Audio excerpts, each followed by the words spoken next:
in every area of our life, we have to deal with our mental health and our emotions. And the way that we manage it or learn to manage them can either make us in life or break us in life, right? And so, even in the classroom, I used to tell them all the time, I'm teaching you more than just math. I was a math teacher. So I'm Mm, teaching more than just math. I'm teaching you about life and yes. how to make good decisions, how to be a responsible decision maker, how to be self-aware of yourself and your emotions, and how to treat other people. You know what I'm saying? Hmm. And it was interesting because there is a certain approach that you deal with when you're working with students, when you're working with coaches, when you're working with parents. It's just a different.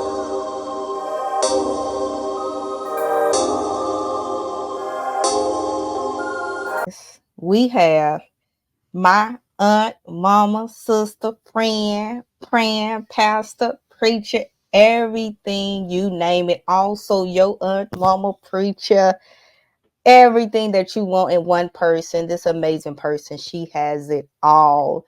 And I'm just so excited for her to be on here to drop some gems, especially for our youth and young adults. Miss Princess, how are you today? I'm doing absolutely amazing. Thank you so much for that introduction. Oh, my heart is Yes. just beating right now. I'm like, You who's is here to the do? favorite. It is you, the fave. Like, if everybody know of her, if you don't know of her, you better get to know of her today. I'm talking about just a gem of someone that, you ask anything, especially when it comes to prayer, just overseeing. She's gonna be there. And I also like to bring different gems in, just like now jumping on here. I'm talking about my new headband that I was blessed with some African brothers and sisters to try to wear. And I'm sitting here like, oh, this thing ain't looking right. And she, baby, you look fabulous. Got me thinking I just look so good and everything. And I'm gonna sit here and look at the episode and be like, I should have bedazzled it or something else. But that is the great thing about you, Princess, of just being in a room, you feel the room. And one of the unique things of being on here, I love that you feel the room of hundreds of youth and young adults. Yes, Being a retired teacher, we want to thank you for that first, because baby, these kids now. So thank you for absolutely. your service that you did. So if you could just go into what school and what grades you taught in your retirement, why you decided to retire, we'll love to first get them to know that. But most importantly, we wanted you guys to know that she has been fulfilling her God duty with you for years. Yes, yes. So, again, my name is Princess Millens, y'all. I am still an educator. I'm not in the classroom anymore, but I always am an educator at heart, no matter what I'm doing. I served in the classroom for nearly 20 years, and I taught grade levels, middle school and high school, mostly 6th through 10th grade. And it was just a pleasure to be able to serve so many students. I think I did a little math one time and just trying to count out how many students in those 20 years I probably had. And it will probably Mm, be nearly 5,000 students that I was able to teach or touch some type of way come on. in the classroom. So it was such an honor to do that, still to do that because I still teach a little bit. And it was just amazing to see them to get from grade level to grade level. And even when I had the scholar athletes, we call them scholar Come athletes on because now. we want them to be beasts on the field, but beasts in the classroom as well. And so I had a very good time working with my student athletes as well. I love it. I love it. Scholar athletes. Come on, I was one of those. I was those scholar athletes. Yes. So going back into that, you said that you're not a teacher in a teacher and we're in a classroom, but you still teach. So just give them a little bit about what are the things that you are doing now, because you've had a lot of different things that I've been a pleasure to be a part of and see you working on throughout the couple of years. So just kind of telling the people what you're currently doing. Well, I left the classroom 2 years ago, 2022. And so I'm just in my second year of being out here in the world, if you want to say that. Yes, And we working out I here. am before I got even started or left the classroom, I had founded a company called Blessed and Beautiful International. and I had began to work in the space of emotional wellness. I am a certified Christian grief coach, and my lane of grace is to encourage and empower those who struggle or have challenged in their emotional wellness as it relates to grief and loss. And so that's what I've been doing. I've been speaking. I am an author as well. I have some Okay. books that I've written on and journals that I've written to support emotional wellness. So I am a big advocate, as you are, Coach P, with Mhm, the mhm. emotional wellness. And we have to be, in order to be whole, we got to take care of our mental health and our emotions, right? I love And it. so even when I go into the schools, I'm beginning to go into different places to talk about what we know in the education space is social emotional learning and just all things emotional wellness. That's me. I And love it. of course, I do things on the ministry side. I'm a grief coach, but my certification is Christian grief coach. Mhm. So, I like to encourage people in their emotional health through the Word of God. Believe it or not, the Word of God tells us exactly how to manage our Come emotions. on now. It ain't I'm nothing. glad. I'm glad you got there. You know that'd be my high point since y'all are here Yeah, on this podcast because being in, like you said, being in the field of work that we do, especially when you're around different religious bases and Christians, you hear that and you hear that part of pray about it. Pray about it, but also God give us direction, he give us understanding, he give us knowledge to go about when we do pray. That's why they say pray in work. Like you got to pray about it, but you still got to put the work in. That's with everything we that do. you do as well. And I love, like you said, all things emotional. And that's what, when I'm going to my kids and they're like, Coach Perry, what you talking about? All things about your well-being, all things about your emotion, all things that's going to make you fix and work the way you need to. And I always say the way you need to because how I feel in our work may not be the same for you because we are different human beings. But the goal is to make sure you understand how you works, how you tick. And with that being said, because you've holistically worked with so many forms of fashionable ways, but you've also implemented this while you was a teacher. And Yeah, I love going to my athletes because we going to jump into yeah, them scholars. How yeah. important was that to have that mind frame when it was working with student athletes? It was very important, because in every area of our life, we have to deal with our mental health and our emotions. And the way that we manage it or learn to manage them can either make us in life or break us in life, right? And so, even in the classroom, I used to tell them all the time, I'm teaching you more than just math. I was a math teacher. So, Mm, I'm teaching more than just math. I'm teaching you about life yeah. and how to make good decisions, how to be a responsible decision maker, how to be self-aware of yourself and your emotions, and how to treat other people. You know what I'm saying? Hmm. And it was interesting because there is a certain approach that you deal with when you're working with students, when you're working with coaches, when you're working with parents.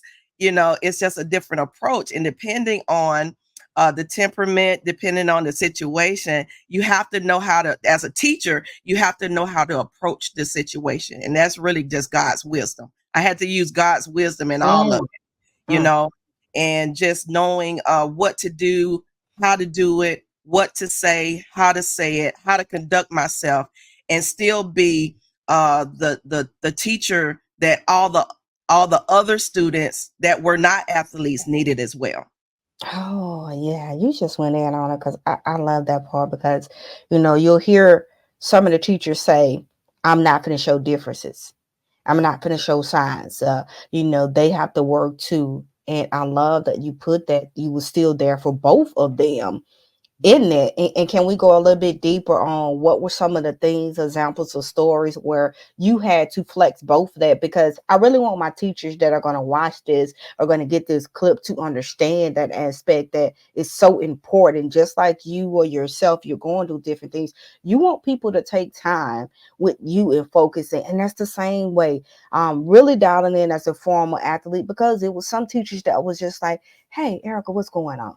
Hey, But then I also had some teachers like, I don't want to hear it. You're not leaving out early. I don't care if the bus leave you. You better run behind the bus. And their attitude was so nasty, not Yeah. knowing that I played that sport though to get Yeah. away from the nasty at home. Now I Oh yeah. come to the school and I get a double dose of it. So now I'm gonna let you have it back because I just had to put that out there. Yeah. Yeah. It could be a delicate situation because I always was sitting 30, 32, 33 deep in my class. So I Mm, never had necessarily under, it was always averaging 30 students. And so, but every class I had some athletes. It might not have been the whole class. It was a few years that I taught high school that I had a classroom full of boys, right? And mm, they were all the football team, right? I'm like, how did I end up with this? right. And it was only like a couple of girls in there, but all of them was the boys and all of them were on the football team. But what I learned how to do is foster a classroom of love and respect. Mm, So when you set the atmosphere of your classroom and the tone of your classroom, you know that and the kids know, you know what I'm saying? They'll begin to feel that okay, Ms. Millens really love me, right? yeah. So she's not trying to help this one more than the other one. So even when I had athletes like that at the end of the day, Eric last block was it. So the coaches would need the players, you know, for the last block if they're going to Mhm. get ready to travel to another school, or if they just needed to help set up for the pep rally, something, right? They needed Always that some. last block. So I had to balance between, you know, letting them go. Hmm. Sometimes, depending on what season it is, sometimes almost every day, Ms. Millens, I got to go. My coach need me to do X, Y, Z. But it's a balance for us too because we have a curriculum to teach. Right, And right. then some of us have an end of year test that they force on us that we have to make sure that the students are prepared for. Hmm. And so I did my best to make sure that I communicated my expectations Okay. to the students and that they understood that if you leave in my classroom, right, that means that you understand what I'm teaching today and that you will not be late on that homework. So it wasn't that I was giving them a pass or anything like that. They knew I had expectations that they had to uphold. And Hmm. we're gonna walk this thing together. We not gonna slack in the classroom, right? And then be an all star on the field. We Yeah. weren't gonna do that. I wasn't gonna allow them to do that, and they knew it, right? And so the other students that were not athletes, they began to understand too that hey, if I'm not an athlete, and sometimes other students they had other things going on, and then they would see my care and concern about them too. Hmm. And I think as long as we foster that environment of love and respect in our classrooms, right, we won't have this fight with students thinking that you're making preferences or that you favor one over the other, and that even though you might have some favorites, We but and you all gonna have those one or two kids that you just yeah, fall in love with, yeah, and they yeah, do something to you because yeah, of that. But I yeah, love what you said, having that uh-huh, balance in that classroom, but also most important, that authority when they first step foot in your classroom. mm-hmm, Because a lot of them need that. yeah, A lot of them don't have structure at home to understand authority. So when they know someone that can give authority in love, it yeah, takes it to a whole nother level. And absolutely, as I said in the beginning, you guys, she's everything in a bottle. Like Ms.Princess is just a genie. Like, so I know as an adult, she brought that what she brought to those young adults and kids at her school of that too as well. So being able to understand that these are the things you got to do. And I love it was so simple, but it was so direct on what you said. If you leave in my class, you yeah, understand the work and you're not gonna be late. So I gave you everything. I gave you one complete sentence of letting you know. You yeah, better know what you know, because I'm gonna allow you, but you better know my work. oh yeah, oh yeah, Oh oh yeah. yeah. So And being the that and you the was coaches diver, the coaches knew it too. What? and, Okay. and the coaches knew it too. So it was a communication Hmm.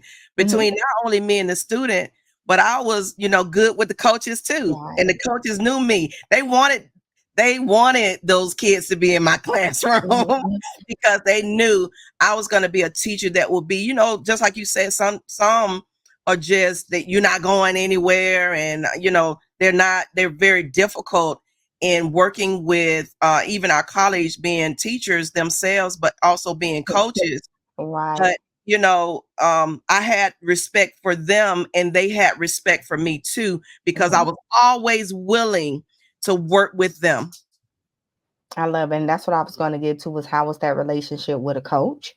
Oh yeah, But even what you said was some of them didn't have relationships with the colleagues. So if you got relationships with the colleagues, it's definitely going to be hard when it comes to these youth and their coaches yeah, because some of them just see it as sports being a ticket or a way out of the classroom. absolutely. So what were some of your steps that you did even with the coaches? Again, for some of these teachers, especially newer teachers that's coming in the field, they're saying I got athletes. Like, what were some of the things you did also to make sure the coaches was on one accord with you? Okay, well, first of all, I made it my business every single year at the beginning of the year, right? To try to get to know my students. I wanted to know who in these classes are athletes. I want to know what you play. When is your season? Who is Yeah. your coach? you know, I wanted to know that stuff about them so that when the time came for me to communicate or them to communicate with me, I already have in the back of my mind who I'm talking to. A Right. lot of times we talked, they would send an email and say, hey, we got to travel to Alabama this Friday, and we got to leave at 12 o'clock. These are the list of students that will not be in your classroom. And it's just like a respect thing. You know what I'm saying? It wasn't like the students was just missing and you think they just missed school. No, they were on the bus trying to get to the game.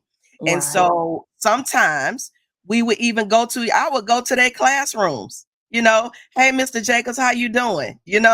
And we would get to talking, and they'll tell me, what's going on with the players, or I'll ask them. So again, it's about communication. It's that relationship building, not only with teachers as colleagues, but I'm your student athlete teacher, right? And Hmm. so it was just a mutual respect of being able to communicate in a way, and then them also understanding my expectations. Hmm. That we I know, I think in Georgia, I'm not sure what's the rule in other states, but in Georgia we have a no pass no play, Oh yeah, the right? same. Hmm. And so, but I ain't caring about no pass, no play. I wanted the best for them. So I don't want the student athlete, if they are capable of making an A, that's what I want for them. Just because you made a C, that don't fly Yeah. with me. I'm gonna push you to your limit. Just like that coach gonna push you to your limit on the basketball court. I'm gonna push you to your limit so you will be all that you need to be going into college. On Even if you ain't going into college, you're gonna go into somebody's workplace. You're gonna go into the world, and I want you to be the best person that you ever could be. Now, just hearing that, you guys, who would not want to be in her classroom? To be in her classroom and hear her provide that information too of what she did and how she did it. I mean, that's just remarkable because I love it. And that was most important of was like, you have to be on here to be able to give this information to other people as well as to other teachers because again, they just don't see it as, oh, it can't be that easy. But the thing is, it starts first with communication, you guys. It starts first with saying, allow me to talk, allow us to communicate as adults about these kids Yeah. when it comes to that matter of it. And again, another question I would like to ask is why? Why though? Why did you feel the need to do that much for student athletes or for kids? Like, what was your why? Again, in the beginning of the school year, I tried my best to do activities and talk to my students. to know them, to know what they got going on, and sometimes that door open when we had open house, like when the parents come in and they meet the teachers and stuff like that. And I just continue to get to know them every single day, every single day. Mhm. And what that did was it allowed me to, not be friends with your mama, but I can say, okay, how your grandmama doing? Yeah. Because I know that some of these students they came, they were single, they come from single parent households. Some of them were in a very desperate poverty level. Mhm. They came to school hungry. These are the ones that came to school just to eat, really. You know what I'm saying? And I would keep snacks in my desk for the ones who, they would come in and say, Miss Millens, I'm hungry, stuff like that. I would go get stuff from the cafeteria to make sure that they good. And they would know kids, some kids I didn't even teach. Okay, Coach P, this how deep it was. Some students I didn't even teach, they would come to my room because That they they know knew. I had certain stuff. Mhm. The girls know I had Mhm. certain products for them. I would keep stuff in I my love desk, it. right? Because I know, what some of them were dealing with at home. And it was Mhm. not for me to judge them based on what their conditions were. It was for me to meet them where they are and to teach them the best way that I can. And just like I said, I would tell them, I'm teaching you more than just with math. I'm Yeah. teaching you how to love on people. With me sitting here and planning my day, having snacks and having, little crackers or whatever that the cafeteria getting ready to throw away, I'll hold those things in my desk and they would come and I'll say, have your way. Okay. Come on. I But yeah, love it. yeah, I love it. Like you said, having that time to get to know your students. And it didn't happen overnight. And no. I just want to push that because, again, you guys heard her first in the beginning say she had 30 plus. So for my teachers that are like, y'all don't understand how many kids we have in the classroom, again, she's had that Mhm, 30 plus. She's had it mhm, just football players. And what I'm not saying, that you guys should just put her over when it comes to athletes, but yeah. understanding what she got to, just like, yes, other kids, a lot of these kids was single homes, a lot of these Mhm, kids was going through so many traumatic events, mhm, but you took the time to get to know them. So yeah. it's teachers, coaches, Mhm, parents, get mhm, time to know these kids. mhm. And it was some athletes that you don't have to get to know because they're already well off of things going on, but for the ones that are not, that are Yeah. going, and it goes back to myself, straight A, cum laude, all that, was a great kid. But I Mhm, hid what was going on because was taught that growing up. I didn't yeah. want people to know what was going on, so I hid it with grades. But if Mhm, only I had one of those Miss Billings that loved on and wanted to get to know me, would have found out more. This girl is struggling with mental health issues at home. mhm, She mhm, got a lot of stuff going on at home. Sometimes mhm. she don't even want to go home. Yeah. But I was that one where teachers would call on me to take the school, the grades, the different, because they trust me and they wanted it, and that's what I was seeking for Yeah. as a young athlete: trust, belonging, and for adults to love me. Oh yeah. But it's a calling. Yes. Teaching is a calling, so it's something you have to want to do. So teachers, again, it may not be for you. You may like kids, but liking kids in the school may not be for you. Yeah. Get Be a big brother, big sister, mentor. Yeah. That may be, something better for you. And for the ones that really wants to do it, also I have a mentoring program. But if you just want to have it just for the show of it, go to Big Brother, Big Sister. They good with the pictures. We work over here at Utah United. So I Okay. just don't put that out there. That's right. But the thing is, you got to form that communication. And I'm Mhm, glad you said that. I'm glad you put that out there on it. And one last thing before we get to the end, because I'm just loving everything. I can sit here and listen to you talk all day long, just your impact and your voice, to know that what you brought to your kids and how that was. There ever a situation or something that you can remember where it was a time that you worked with a particular sports player and you made that impact, or just some words or information, any particular story that may run across that you've had with a youth? that was a positive ending. Yes, positive ending. Um Yeah, for I think for a lot of them, oh my goodness, what I can't think of particularly one. I do remember that again it goes back to communication and how you treat your students, athletes, and your the coaches as well as the parents. You know, sometimes the parents um they are not all the way there as far as knowing how to deal with their child in sports Mm, and in the classroom. And so I know it was one student that I had in middle school that he was constantly being compared. I noticed he was constantly being compared with his older brother. And so he was trying to play sports and you know he was very good as far as that. He wasn't so good in the classroom. He wasn't a complete mhm, failure, but not so good. And I think when we had a parent meeting with the parent once, it was the mother.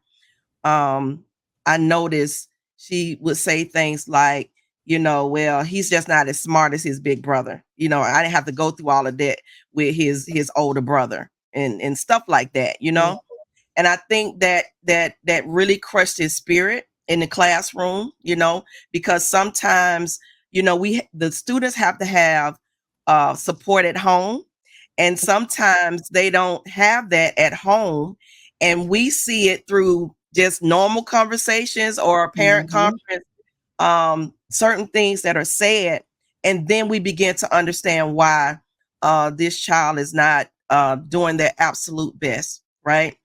But the good news about that whole situation is that I was able to teach him Come on. that you don't have to be like your brother.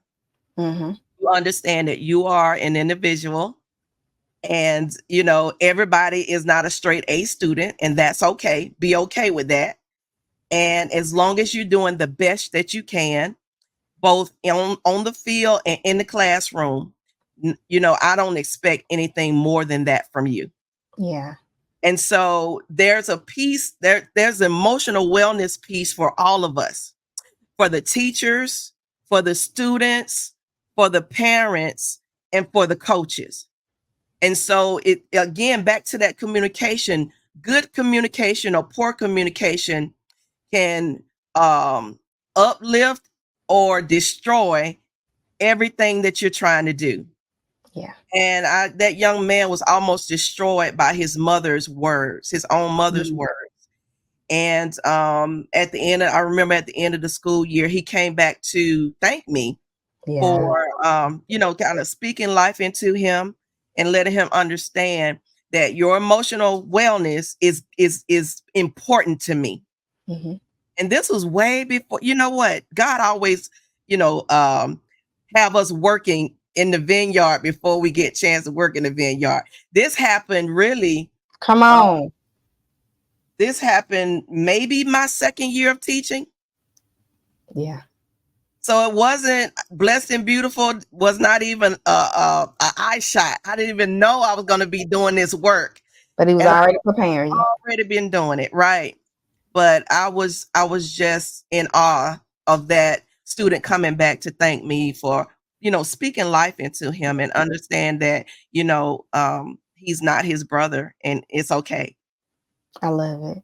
I love that again. Communication, it may seem so small, but it's so huge for many of our babies. So thank you for, just saying that of what you did, of just letting them know it can be easy as just Yeah. communication and Yeah. taking that time out with them to do it. So again, teachers, I wanted this for to be something for you. You guys know Talkers for Stores is all about communication and just sports world of female athletes, but athletes in general can benefit for this.